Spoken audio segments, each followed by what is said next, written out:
Deep dive interviews with music gear inventors, builders, creators, and tone chasers. The Gear Gab Podcast with Eric Dahl uncovers the behind-the-scenes stories of the music gear that inspires us. And now, here's your host, Eric Dahl. I'm so thrilled to have on the Gear Gab Podcast a friend of mine for many years. In fact, back when he launched the company, the CFO of Zither Music Company, Tony Meeks, my friend.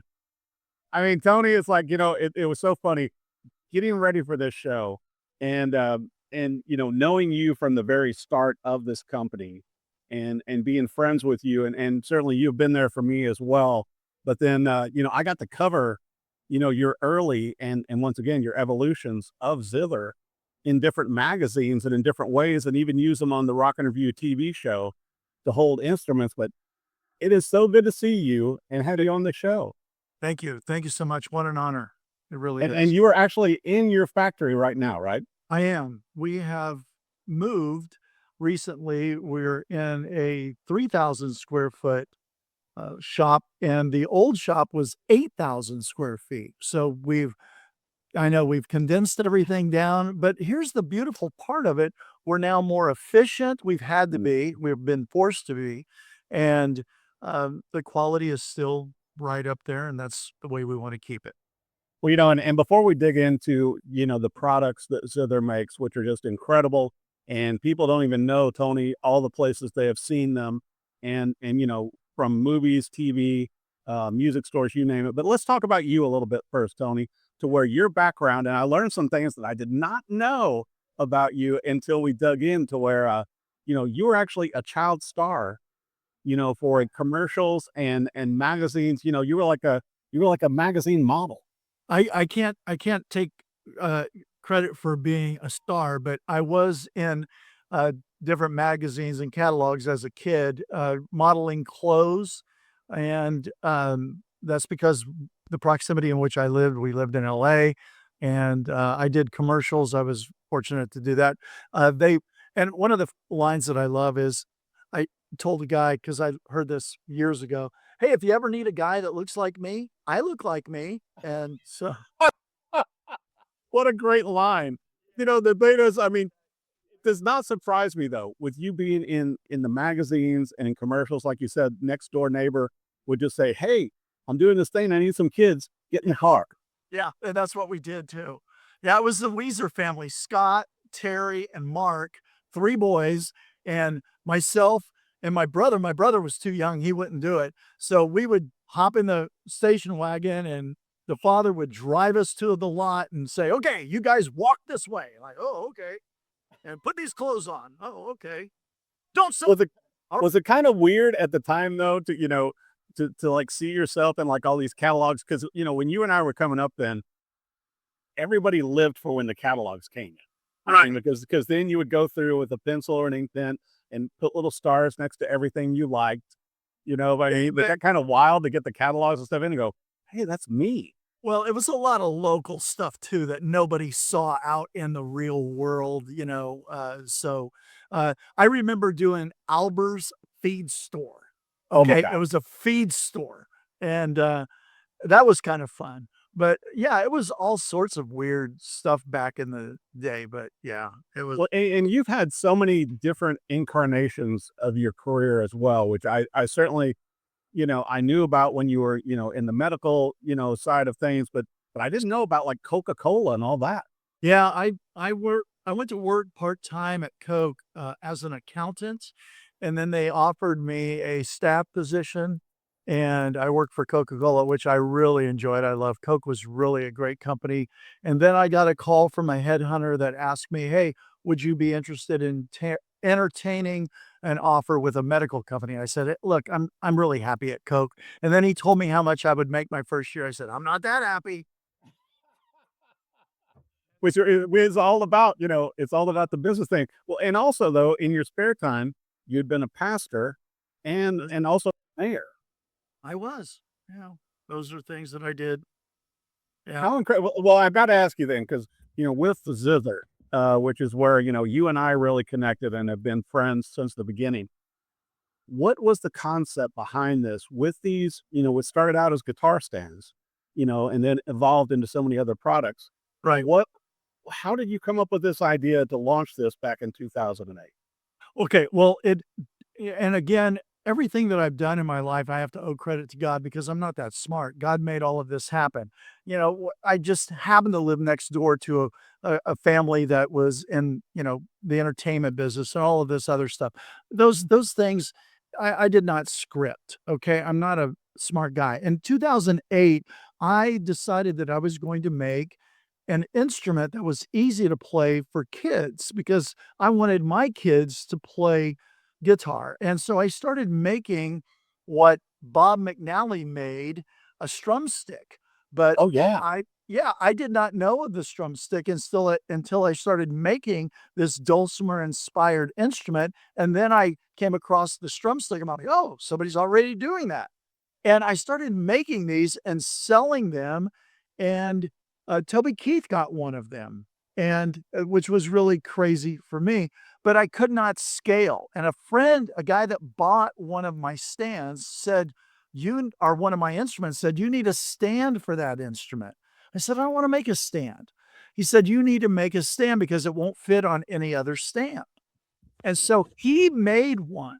And I said, well, you know, that's kind of cute. And then I improved it. I give him credit for it, but he was the one that inspired the stand. And then another friend of mine said, dude, you need to grow that stand up for a full-size guitar. That's your business. And I said, I don't want to do that. And then another friend of mine said, Jim Cathcart said, you need to write a book called Whining Your Way to Success because you're a whiner. And I said, you're right, I am.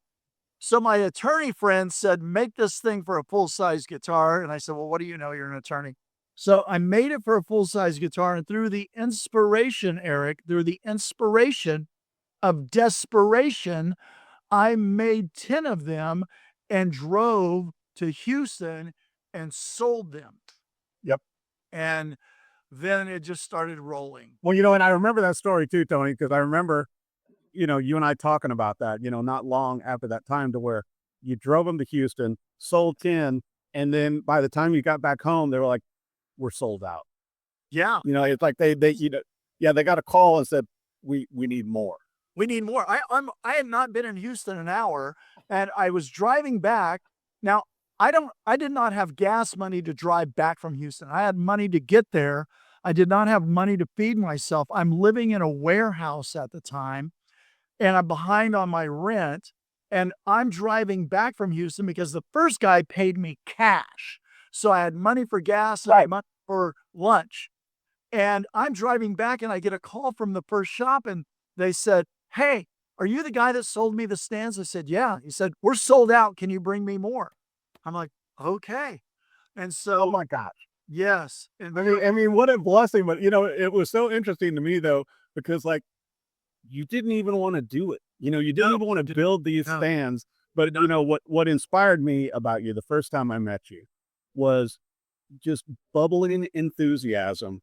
And when you showed these stands to people, the first incarnations, the first wood that you made them with, you were so proud, and it was just amazing to me to where, just like the stand behind you, over your shoulder, to where with Zither stands, it looks like the guitar shouldn't be able to stand swinging free like that.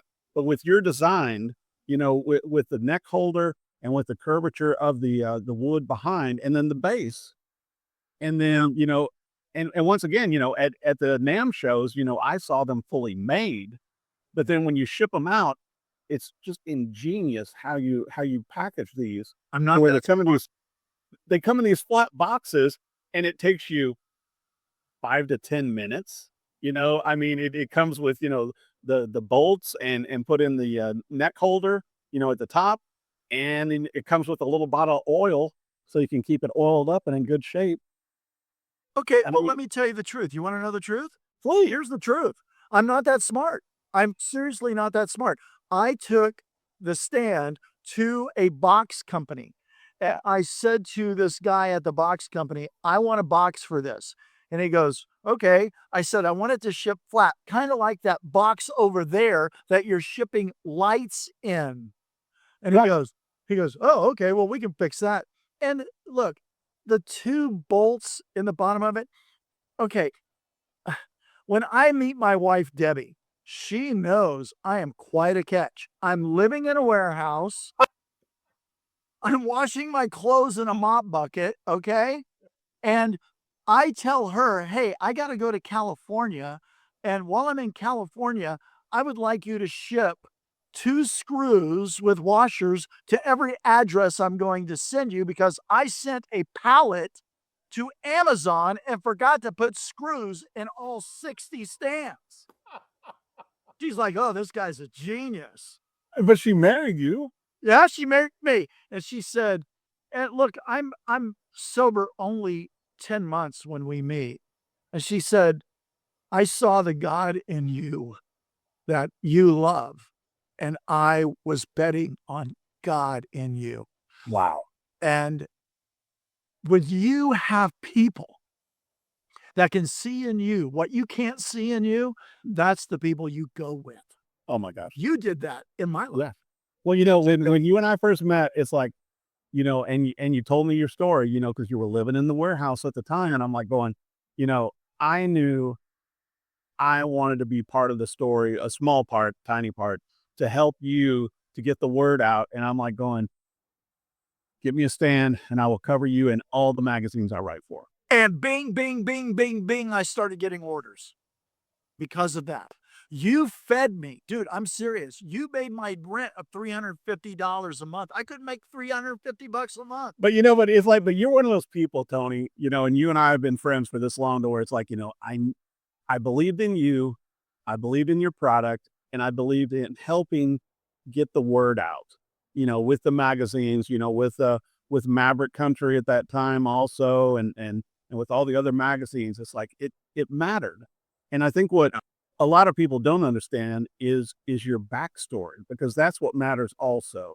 And certainly mattered to Debbie, your wife, and mattered to me, because all of that, the hard times that you went through and what has brought you to today with such success, it's like, it's all there, but it's because of you and because of your vision also, Tony. And I wanted to bring up that, you started with one guitar stand. Yes. And then it just, everything kind of expanded because it's like on all the different woods. Okay. You want to hear the story? Please. I complained about it the whole way. I griped about it the whole time. I'm serious.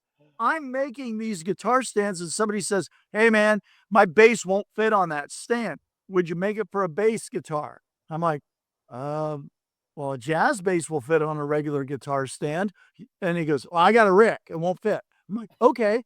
So I made a bass stand. Somebody else said, hey, you need to make a stand for a cello. I'm like, I don't want to make a cello stand. I don't want to make a cello stand. I made the cello stand. 6 months later, we win Best in Show for the cello stand at NAMM. I know. I mean, how many NAMM awards did you win? I know. A year before that, we won Best in Show for the guitar stand. Right. And the kid working for me at the time, when we won Best in Show for the cello stand, as soon as we got that award, he looked at me and he said, and you didn't want to build it. I said, you're right. I did not want to build it. But, but isn't that amazing, how those things happen? Because even when you did it with the iPad holder, and you've done the ukulele holder, and we were talking about, I've got one in my studio here, the headphone holder. Yes.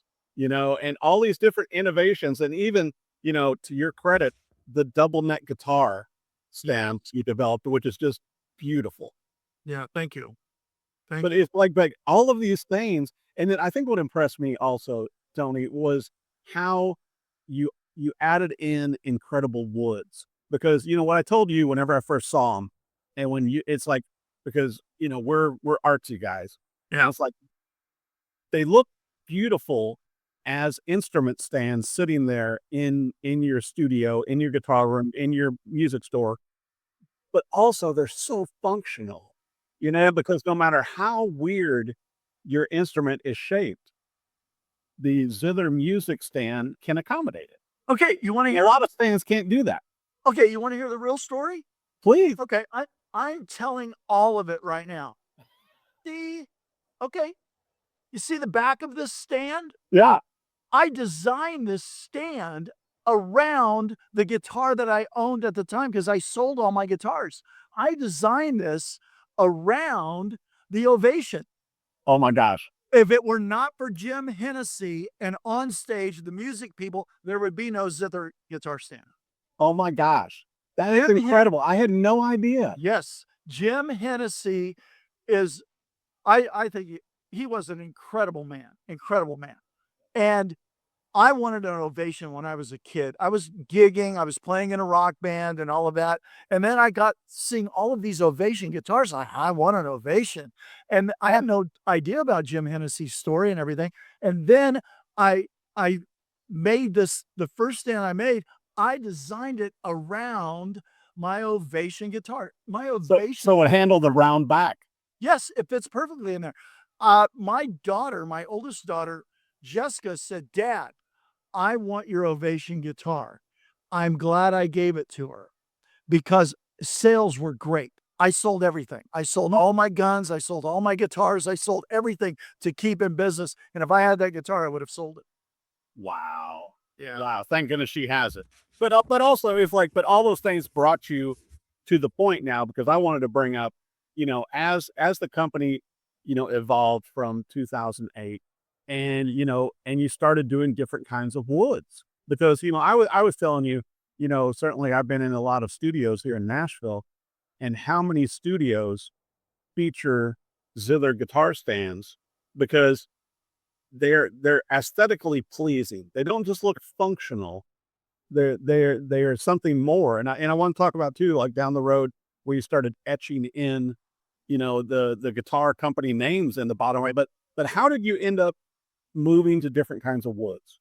Okay, that again, the backstory on that was I was looking for, I know, I'm not that smart. You know this. Yes, you are. No, I'm not. No, I started making the stands out of this African mahogany because I thought it looked cool, which today is still our #1 seller. That's what this guitar's on. And then I thought, well, okay, I need a high, a medium, and a low price because people usually go for the medium price, and the mahogany was my medium price. So then I said, okay, I need walnut, American walnut. So I started buying walnut. And today, walnut is the most expensive wood we buy. And the reason being is every year, just like clockwork, walnut trees produce walnuts, and you never cut down a tree that's paying you money. No. So walnut is very expensive. So I would make stands out of walnut. And then I said, okay, what is a less expensive wood that I could sell at a reduced price? And then I said, well, American red oak. So I started making those. So I had a low, medium, and high. Then I went to my wood supplier and I said, hey, what do you guys got that nobody uses a lot that's pretty reasonably priced? Yeah. And they said, oh, have you tried Purdue? And I'm like, what's Purdue? And they showed me and I was like, oh, that's beautiful. And they go, hey, we also have Purple Heart. And I'm like, Purple Heart? What's Purple Heart?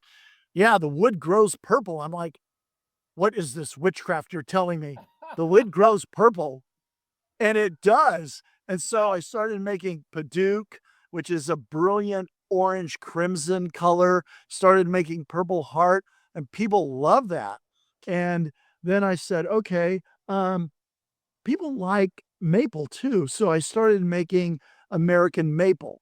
So I've got those species. And it wasn't because I'm smart. It was because I wanted to make something that people wanted, they enjoyed, and that it was sought after. Now, you said that the stands look beautiful.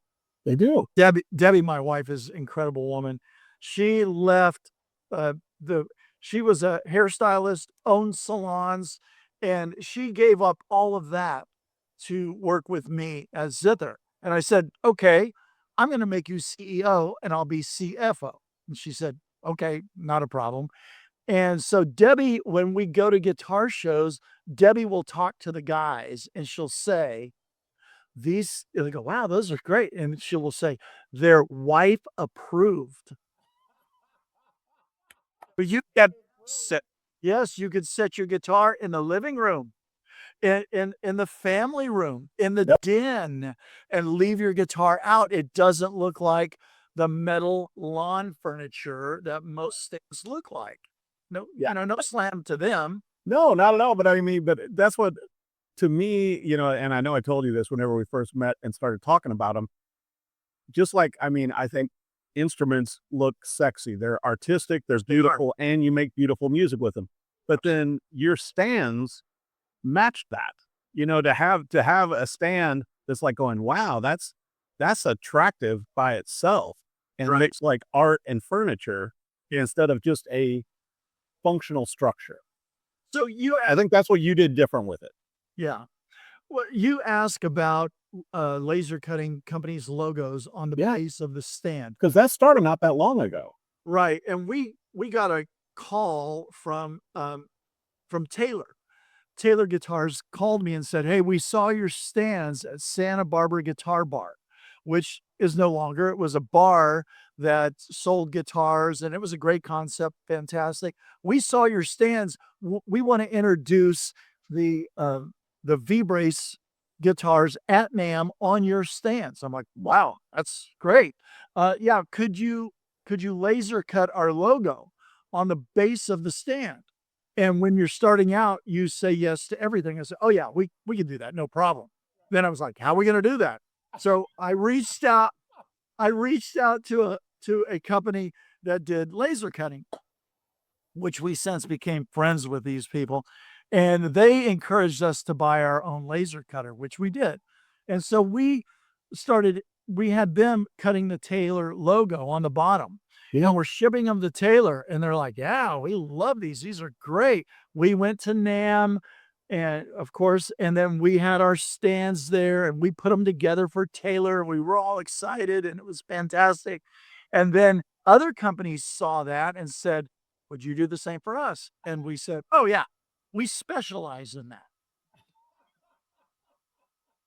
It's like, once again, something you didn't want to do, Tony. And it's like going, we don't do this. We got to do this. How can we do this? Yeah. And then all of these other brands want it. So I got to brag on you to where, your stands, Zither Music Company stands are everywhere, to where they're featured in TV shows now. The price is right. Let's make a deal. Yes. Aquaman. So you got to feed me on this, Tony. How did you end up getting to where major TV shows, national TV shows, and international movies, how did your stands end up in these? We don't know. Only God. That's what we say. I'm not that smart. I got a D in woodshop. I got a D. My teacher told me, this is not for you. You do not do this. This is not good. And so I did not say, okay, well, yeah, my master marketing plan will be, I'm going to do this, and then I'm going to do that, and then, we'll take over the world. I'm not that smart. I did not know that we were in these movies, in the television shows. I get people call, hey, saw you on Riverdale. What? Yeah, saw you in a Stargirl TV series. I'm like, really? Yeah, we just saw your stands on Aquaman. I'm like, no way. My dad calls me. He's going to be 90 years old in a couple of months. He calls me, yep, saw you again on Price is Right. And then he sends me pictures. He takes his phone and takes a picture of the TV. Oh my gosh. That is so great though. But we were talking to her, with Jason Momoa, obviously a musician also, and does the movies and his TV shows. But, he uses your stands. Yes. And so that's probably how then he kind of just integrated them into Aquaman. He did, and we're so ever grateful. We've got so many people that will call us and say, hey, I saw your stand in a museum. I'm like, what?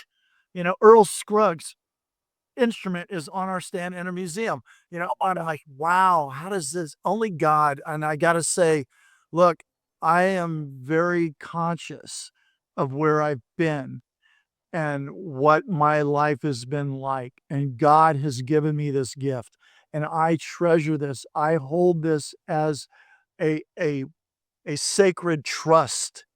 And the employees that work for us, it's my wife, myself. We have 6 employees. We've had as many as 9. We'd like to have a couple more, but I believe that they're in my care as employees, and I should make this a great experience for them. Do I? Not all the time. I'm difficult to work with. And so, again, it's not because, oh, I used my marketing background and I did this and did that and I read this book and no, no. I'm always shocked and surprised. Okay, let me tell you this. Have you ever heard of imposter syndrome? Oh, totally. Oh my Totally. gosh, I've got it bad. When I go to NAMM, the first year I go to NAMM, I'm not going to sell my stands. I'm going there as a guest for a music company, a guitar company that has asked me to be there as an artist to play their guitars and feature their guitars at their booth at NAMM. Wow. And the owner says, oh yeah, by the way, bring some of those stands. So I bring the stands. A lady comes up to me, Gail Beacock Music, and she goes, wow, I love your stands. I said, well, thank you. And she said, I'm on the board of NAMM. I said, oh. She said, I want to nominate you for Best in Show. If you're happy selling your little guitar stands in Texas, go ahead. But if you get this award, it will change your life. Now, I'm living in a warehouse. I'm barely feeding myself. She said, I want to know, are you ready? And I said, I'm ready. She said, okay, I'm going to put you forward. Well, let's see what happens. Oh my And I gosh. tell the guy that I'm in the booth with, I said, hey, I tell him the same story I just told you. He said, you cannot win that award. I said, why not? He said, you're not even a member of NAMM. I go, well, I'll become one. Right. He goes, it doesn't work that way. So I tell Gail the whole story. I'm not a member of NAMM. I'm here as a guest. And she says, that doesn't matter. You have won Best in Show for companies to watch. It's our Rookie of the Year award. I'd only been making the stands 3 months. Right. And I remember that. I remember that when that came out, and it was like going, and the pictures of you and your stands were everywhere.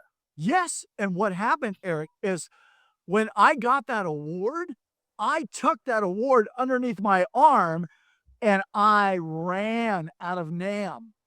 I did. I went out and got a taxi because there was no Uber. I got a taxi and went straight to the airport and said, they're not taking this away from me now. And you didn't even have a booth. No, I was a guest. You weren't a member. You came as a guest. You didn't have a booth, and you brought what, 3 stands with you? I brought 4. I brought 4. my brand new bass stand. Yeah. And 2 guitar stands and a mandolin stand. I made one for a mandolin ukulele. So I only had 4 stands. Oh my That God. was it. How amazing is that? But then you look at God. Only Totally. Totally. But you look at where you are all these years later, and you know, so frequently when I check in with you every few months, and you're like going, well, I'm back ordered by this many right now. Yes, I am. And it's like, but what a blessing of a problem to have, Tom. It's depressing. It really is because I'm anxious and depressed about it because I want people happy with our product. I want them to have it. I don't want them waiting. You know, I really want to, get it out there without sacrificing the quality. Definitely. So, Well, and that's the thing too, it's simplistic and it's also genius, because what the genius of it is the way the neck yoke fits in the top and pivots to where, it can move just like you showed. Yeah. To where it just pivots easily right there. And it's like, it's just, the design is so spot on, but then also with the curvature of the long piece coming down. yeah, Then- Jim Hennessy and Ovation. Okay. Yeah. And your base, and then the base of it counteracts. It's like you're defying gravity. Yeah, I'm not that smart. That was an unintended. I'm telling you, that was an unintended consequence. I made the stand not knowing that this would be what would happen. And somebody bumped it and then sent me a video and said, your stands are amazing because they won't fall over. They're like weebles wobble, but they Put a felt piece in the back. okay. So that also if it does get bumped and goes to the back. You want to know the story of the felt piece? Yeah, I do. Okay. I go to Fuller's Guitar. I go to Fuller's and I take my stands. They're like the second place I show up in Houston. And I go to Fuller's and I show it to Fuller's. And you know what they said? Not for us. I was like, what? Not for you? Nope. I said, what do you not like about it? He said, I don't like the way the bass swoops down. It's too out there. And this guy, Eric, great guy, he said, and if my J45, if it swings back, it's going to hit. I don't, Well, I don't like that. Put something back there like felt or something. The next week, I brought 10 stands with this little felt bumper, showed him, and he goes, what? You changed your design because of something I said?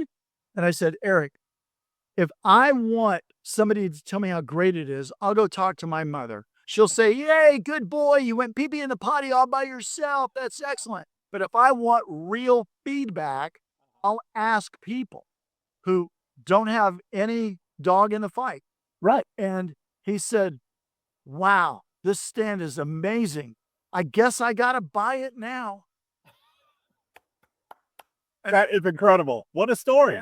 Yeah. But it speaks to the evolution, and that's what I was going to bring up too, Tony, to where, one of the things, one of the many things that I've always enjoyed about your stands to where it feels like a personal relationship. When you get one of your stands for whatever instrument size and with all the different models that you offer, it doesn't feel like you're just buying a product from Zither because, and I mentioned it earlier, I've got bottles of it here in my guitar room of the oil, of the lemon oil that you send, just like you treat a butcher block with, the same thing to take care of your stand. Yeah. And it's like, it feels more personal. It feels like a relationship with you and the company when you get a Zither product. Well, it is a relationship. And I tell people we have a 100% happiness guarantee, lifetime guarantee. If you're ever not satisfied with anything that I have made, I do not want you looking at it in your home. And every time you see it, you hate me. I don't want that kind of mojo in my life. So I will buy it back from you, regardless of where you bought it. I will give you the full price. I will pay you. I will send you a shipping label. I will make sure that you're 100% happy because I believe that people who have a great product, they won't shut up about it. Right. They can't wait to tell other people about it. It's like, okay, I'm going to tell you, it's like this capo. Okay, I love Kaiser capos. I know Meredith, I know Scott, they're great people. This capo here is an Elliott capo. People have been copying this capo.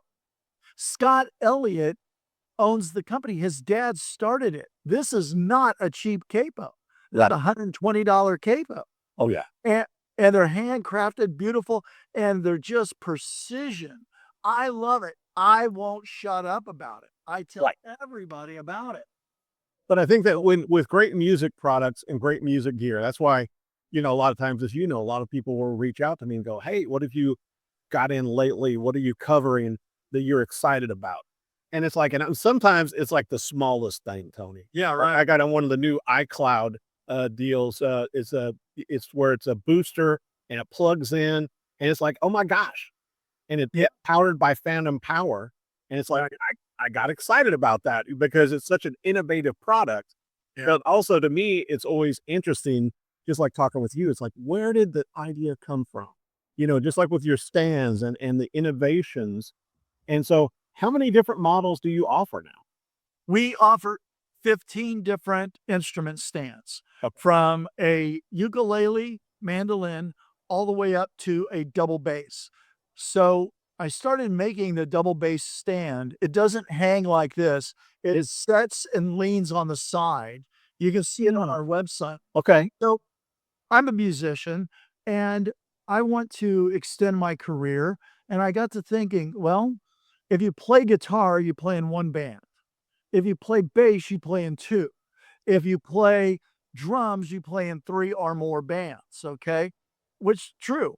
So I Yeah. got to thinking, okay, I really like that big double bass. I wonder if I could play that.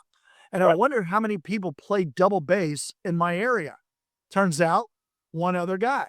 Yeah, not that many. I thought, I'm going to get a double bass. So I went and met with this guy and he encouraged me. And so I spent way too much money on this double bass and I'm playing it and learning the Samandel method and all of this. I'm like, I can extend my career. I can, because an old guy shredding, kind of creepy. Okay. All right. All right. Unless you're, Jimmy Page, kind of people look at it and go, that's kind of wild. But if you're playing double bass with a fedora and you've got sunglasses, you're in the back. Oh, that guy's cool. You're cool. You're cool. Totally. Yeah. And that's what happened to me. I think I told you, Tony, when I moved, back here to Nashville the second time in 2011, to where it's like, I'd been, living in Vegas, playing guitar on the Vegas Strip and all that for 10 years. But then here in Nashville, everybody plays. Sure. So I did the same thing you did. I became a utility player. Right. And so I played a songwriter round this last week, and I played guitar for the songs I was doing. And then backing up everybody else, I was playing Mando guitar. Yeah. And so I switched between that and band guitar. And like I said, when they need a bass player, I'm a bass player. Yeah. So I play double bass. I've got a weekly gig. I play every Wednesday night at church. I play double bass in we play Southern gospel, bluegrass tunes. Wow. And every Wednesday night I'm playing that double bass. And Sunday morning, at the same church, I play lead guitar. And so yeah, that's kind of fun. It's what a great way to give back. I've always enjoyed playing at church as well, as you know, and I started it in Vegas, to where the pastor at the time came out to see me at a casino gig. And, and we were having a few beverages with the pastor, and he goes, "Hey, I need you to start playing at church." I'm like, I don't know any church songs. He goes, "Same songs, same music, different lyrics." I'm like going, okay, I'm good for that. So I kid you not, Tony, the first instrument I played at this church, and they'd never had a guitar in before, was my double neck ovation. Nice. Yeah. And so it's like, and at the time, bless his heart, I can't remember the man's name, but he was the piano and organ player. And he goes, "So bringing in one of those guitar things." I'm like going, yeah, they got kind of popular in the 50s and they want to have one in here now.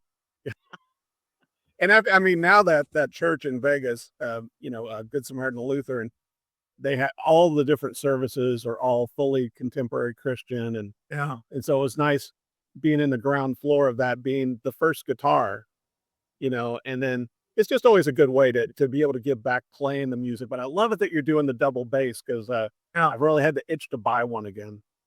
Yeah. Well, it's not an easy instrument to play. No, it's not. And you can really hurt yourself. You can hurt your hand on it. As a guitar player, you can, do some damage to your hand if you're not careful. One of the things you ask about in your podcast is, where do you think the direction of the music industry is going? Definitely. Okay. I don't know if I'm getting ahead of myself. No, not at all. Please. Okay. Well, I think about this a lot. Instruments are beautiful. They're fantastic. They were meant to be played, not in cases underneath the bed, in the closet, but out and play. Not Right. only in your home, not in your living room, your bedroom, your little studio, but out in public. So Right. I believe now you can take the big box stores, you can take the big online retailers and all of that. Their interest is, and it's not wrong, they're trying to sell gear. Oh, yeah. Okay. My question is, where are we playing these instruments and using this gear? Yeah. So when I was a kid, I played in a band in high school, and we were a part of the musicians union in California, and we would play the VFW Hall, Knights of Columbus, Oh, yeah. high school dances. I don't know a high school dance that's hiring a high school that's hiring a live band for a dance at all. All DJs. Yeah. Colleges, universities, we would play. They would have us play during the lunch hour at a high school. Hey, we got a live band today during lunch, and we would set up once. There's no venues like that anymore. No. They're gone. Or the So- coffee house gigs. I know you and I both. It's like I played a lot of coffee houses. Right. And which was why, when I started out as a teenager, I played this little Madder Rose Cafe in downtown Cape Girardeau next to the river. And it's like, and they'd pay me a little money. I'd take in 2 or 3 guitars. I'd play for 4 hours. They'd feed me coffee and fondue and give me a little money. Correct. It Not was a great anymore. gig. No. So here's what I'm thinking. I'm not a smart guy, but wouldn't it make sense for a mom and pop music store to do something that the other guys cannot do? Right. Which would be have an open mic night at the store maybe once a month. You're giving lessons, have these kids have aunts and uncles come out, then have another open mic. You've got Johnny doing his 2 songs. You've got Linda playing piano, doing her 2 songs. Right. Get these people out to a local venue Mm-hmm. and get live music live again, because That's a great idea. we know bars are not hiring musicians. No. Most musicians are getting their gigs at churches. Yeah. No, I've been writing for Worship Musician Magazine for 15 or more years now. And a lot of musicians like you and I, play at churches and everything. And like here in Nashville, for me, I play the songwriter rounds. I played one this past week. The weekend before, I played a charity event for Humane Society. And, so one of the things I'm going to get back to doing, which I started doing in Las Vegas, Tony, as you know, I'm going to start playing at senior centers again. love that. Just because for me, it's a good way to give back. Because when my grandma Dahl had to be in an Alzheimer's facility in Las Vegas, and I would go in to see her every day, and then started playing music there, the seniors are so hungry for music and Absolutely. entertainment and engagement. Yeah. And a lot of them, bless their hearts, are trapped in there and don't even have family that visits them. So if I can get back in and start doing that again, as I used to do with my daughter when she was younger also, I just think it's a great way to give back. Just go in and play a little music for them for an hour. Yeah. And I think that now we have to seek out places to play live. And also, just like with that gig I played this week with the songwriter round, it was so much fun just to be able to jam. And, and I played out my new wedding present that my wife got me, my Gibson Dove, and I had my Mando guitar. And one of the ladies came up to me, Tony, and she was a cancer survivor. And she said, what I loved about you? And I thought, wow, it was my voice and my guitar work. And I was just eating up that fretboard. No, I smiled the whole time I was playing. Yeah. That's what she loved. And I was going, that's a good, because I was up there having a good time, Tony. Yeah. It is a good time. For the other musicians, and everybody else plays a lot more country, and I'm like the token blues rock guy. And it's like everybody had fun, Yeah. Well, I'm getting up in age. I'm 67. I'm going to leave all of my instruments one day. They're all going to be somewhere else. I want them to be worn out. I want somebody to look at it and go, oh my gosh, this guy played this guitar. This guy played this bass.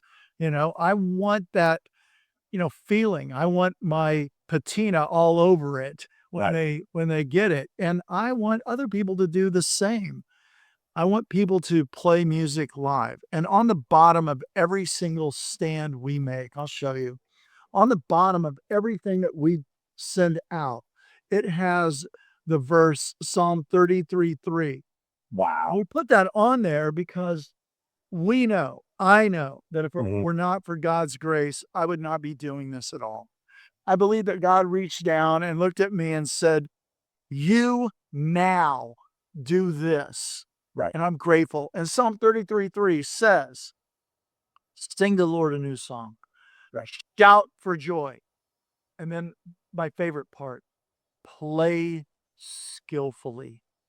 So when we're playing a gig at church, do not bring your B game. No. It drives me absolutely nuts when somebody says, it's just a church gig. Look, dude, it is the Super Bowl of Super Bowls, okay? Yep. You're playing for the creator of the universe, and you're leading his people into the throne room, the worship center of God. And you should be playing it like this is the last gig you're ever going to play before you're transported to heaven and play again. I love playing music. You know, and I agree 100%. I've told people this before, Tony, and you know it with me, to where I was playing great money gigs at casinos in Las Vegas during the week. And whenever Pastor Don convinced me to start playing at church, I practiced more and harder to play for free at the church and to support the message than I did for my big paying casino gigs, because it mattered more, and I knew it mattered more. Absolutely. 100%. So when people say, hey man, don't you miss, touring? Don't you miss going out and playing? I always tell them this: if I never ever play in another smoky bar that smells like beer and urine, and I have some guy come up to me and go, dude, you rock, I'll be just fine. Right. And you probably missed the request for Freebird also, because I know that was always my favorite. About, midway through the evening, can you guys play Freebird? It's like, yeah, that's in the fifth set. They do that in the fifth set. Stick around. Right. And my standard answer to that was, listen, I'd love to do it. In fact, I will do that song, but I'm kind of forgetful. So what I need you to do is write that down for me. Write that down on $100 bill. Give that to me, and I'll be happy to do it. Yeah, those gigs, you earned your money. Oh my God. It's like, some of the crazy things, you and I both, with, and you, like you said, mentioned with touring, but playing all the clubs and casinos and some of the crazy gigs. It's like, yeah, I don't miss that. But also, you and I both are musicians and we love to play. And I do not feel like myself unless I play a little bit every day. And once again, a testament to Zither, having my instruments out in my guitar room here, if I see them, I play them. Correct.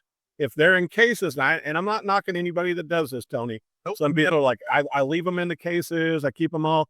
It's like, and I humidify my room, and I've got, I keep an eye on the humidity level in here over on my amplifier wall. But it's like, if I don't see them, I don't play them. Correct. And that's just me. Me too. But also it makes me feel better because when I look at them, I want to play them. Yeah, absolutely. And when you got them on, your stands, on this other stands, I'm not worried about them. I'm not worried about if they're going to fall over, if somebody's going to walk in and bump them over. You can tell they're stable. You can tell they're protected. And I think that's the most important part. But when you have them out, then you play them. Well, we only use string swing cradles. That's it. I mean, they're nitro friendly and made in America. And Travis and the guys at String Swing are incredible people. Right. They're the only cradle we've ever used. We've never considered anything else. And it's a great partnership with String Swing. They're wonderful. Well, I want to bring up also for my partner now, Tony, I mentioned this, to where I am with Acoustic Coffee Company is now the sponsor for Gear Gab. And so, I will be sending you a bag of acoustic coffee for being a guest on the show. And also anybody that is watching or listening to Gear Gab, if you use Gear Gab in the code with your first order, you get 20% off your first coffee order. So, and I can't wait to try it, and I cannot wait. I know you're a coffee lover like myself, Tony. I am, and I cannot wait to do shameless self-promotion for acoustic coffee. That's right. Well, and I got to ask you this, the double bass, I didn't know you did a stand for that. Are you looking at doing any new innovations for this coming year? Well, if we do, I'll be the one that complains about it and whines about it, but we'll eventually do it. We listen to our customers and what they want. We've made them for a lot of different one-off instruments, that have a big round back. A lot of European instruments. We've done that for them. So. Yeah, well, and there are so many unique body styles. And once again, like we were talking with double necks and with basses and the extended instruments. And I still like odd shaped instruments sometimes. I mean, like I've got one, a friend of mine built me one of the Jerry Reed Lawmaster guitars with the cutoff thing. And it's like going, and I think that's what's unique and great about the Zither music stands is that no matter what the body shape is, your stand still works. Yeah, the Explorer, the Flying V, the Firebird, all of those work well. The only one you're gonna have to introduce now is you're gonna have to introduce one for headless guitars. I know. I keep hearing that. Kiesel and all of these guys with headless guitars, Steinberg, all of those guys. Because, and I told you I'm gonna be having Ned on the show. It was Ned Steinberger. But, also all these other guitar brands now, especially in Europe, it seems like more there first, like with Strandberg, out of Sweden and some of these companies, to where it seems like the headless instruments have really made a resurgence, Tony. Well, we have made them for headless guitars. We have sent them out, but again, I'm going to complain about it. I'm going to whine about it. We've done it. It's not that we can't do it. It's the bandwidth of the company. We're so back ordered to introduce new stuff all the time kind of messes with the process, and we're trying to get the product, our stands out with the highest quality. Well, and you always do. And I was going to bring up too, to where, and I don't want to overstep my boundary on this. No, go ahead.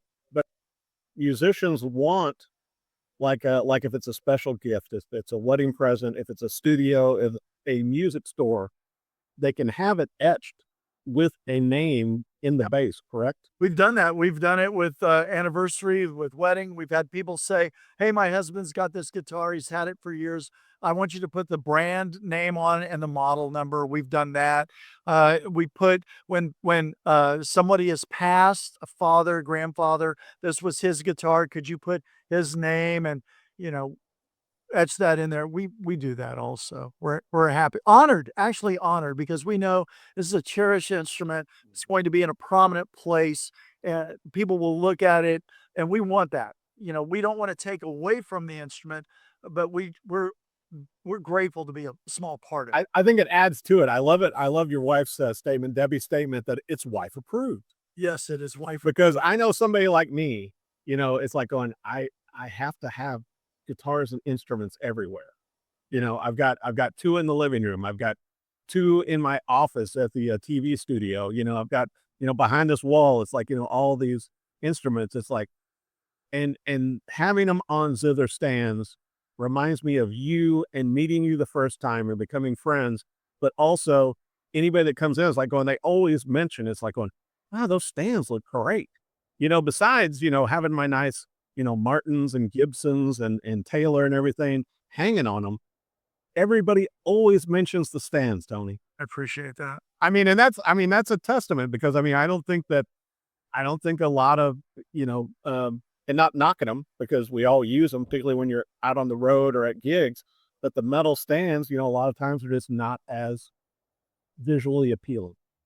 Well, I have a metal stand, and I use it anytime I'm asked to play in a smoky bar that smells like beer and urine, and I'm afraid somebody's going to knock it over or steal it or something. So, I've got one of those. Well, and I know that, we won't mention it on the show, but you and I are going to have a special announcement of something we're going to be doing with Zither Music Company for the coming year, but we'll mention that offline. I want to make sure for our viewers, for Gear Gab, and our listeners for the podcast, Tony, for the website, for the social media, for everything involving your instrument stands. I know they're sold at a number of music stores, but you can also buy them direct.